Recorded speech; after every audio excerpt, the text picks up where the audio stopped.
এবং সিলেট সদর আসনের কত নম্বর? 1 নম্বর আসন, ঐতিহ্যবাহী 1 নম্বর। এই আসনের জামায়াত ইসলামী মনোনীত প্রার্থী প্রবীণ রাজনীতিবিদ রাস্তায় নেমে এসেছিল।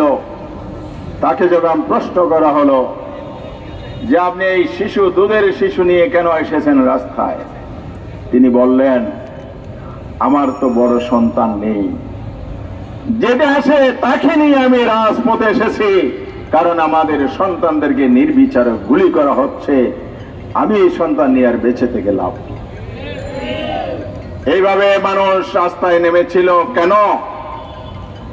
সম্মান মর্যাদা নিয়ে মানুষ বেঁচে থাকতে চেয়েছে, ইজ্জত আবরু নিয়ে বেঁচে থাকতে চেয়েছে, অধিকার নিয়ে জীবন যাপন করতে চেয়েছে।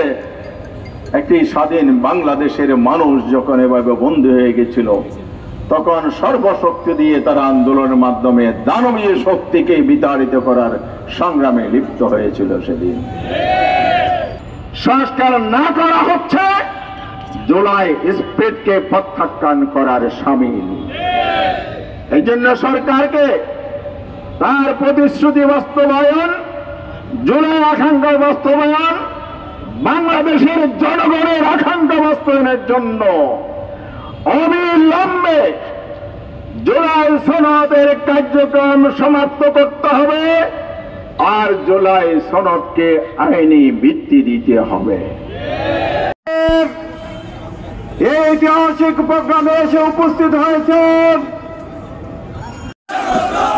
সংগ্রামী সিলেটবাসী। 1956 সালে আন্দোলন করেছে।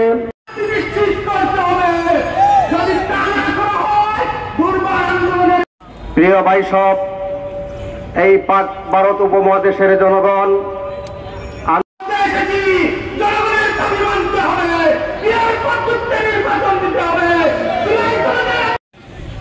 আজকের এই জুলাই সনদের আইনি ভিত্তি ও পিআর পদ্ধতিতে নির্বাচন সহ 5টি